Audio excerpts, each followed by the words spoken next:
This report shows, get this, more than 15,000 near misses between the years 2021 and 2024.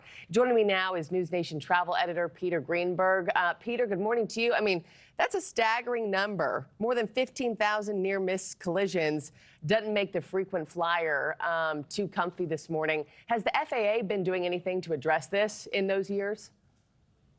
Well, they actually had to address it the other day during congressional hearings, because in that 13-year period, you mentioned 15,000 what they call close proximity calls, where the planes were just too close. Remember, the NTSB about 2 weeks ago made an urgent safety recommendation in the wake of that particular midair back in January that the FAA ban helicopter traffic now along a 4-mile corridor along the Potomac.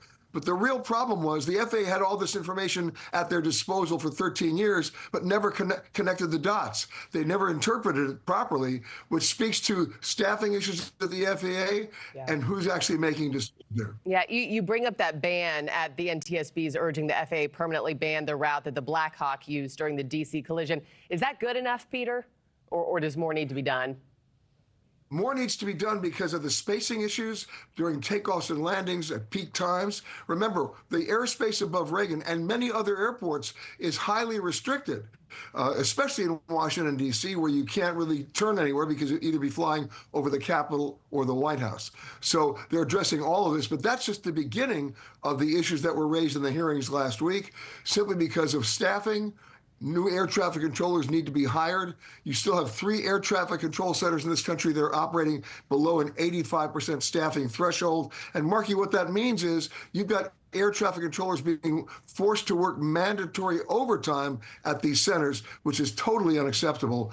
Now, they have announced they have about 8,200 candidates that have applied for these jobs, new air traffic controller jobs. They found a few candidates that they like. They're moving them on to the next level. They've increased their salary about 30%. Not a bad idea. However, let's be honest here, even if they move at a rapid rate, it's going to be at least 2 years before any of these new controllers are going to be sitting on a console alone controlling aircraft. It's a pretty steep learning curve. So they've changed pay, it sounds like. Are they thinking about budging age requirements at all? Is that going to need to change on the horizon to fix the problem? Not only does that need to change, they have to change the federal procurement rules to make it change properly, because under the current protocols, if they want to buy what they call new generation or next generation equipment, by the time they go through all the approval processes and bidding, by the time they install that equipment, it's last generation equipment. And this is a cycle that's been going on at the FAA for more than 40 years. That's one of the things have to change.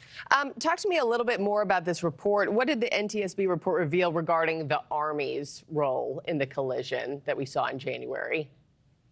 Well, here's what they know. They know that the American Airlines pilots were exactly where they were supposed to be, doing exactly what they were supposed to do.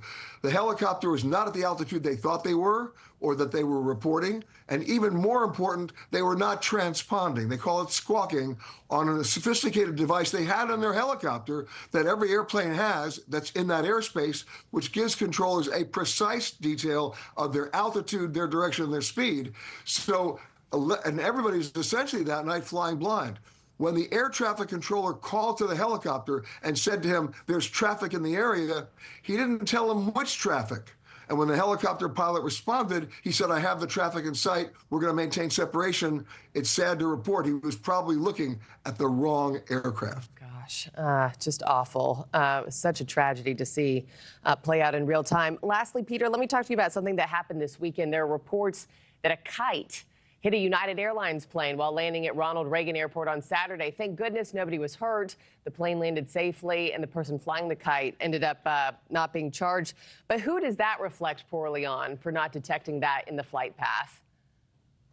Well, where that kite was, it reflects very badly on the airport itself, because that was at Gravelly Point, which is on the approach to one of the runways where people love to hang out over there. It's a park area near Reagan, literally on the approach path to one of those runways. The airport needs to police that even better, because kites are prohibited from flying there. You know, what a surprise, but they were.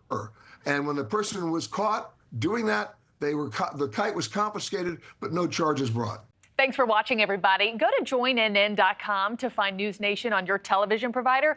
Also, don't forget to click that red subscribe button below to get more of NewsNation's fact-driven, unbiased coverage.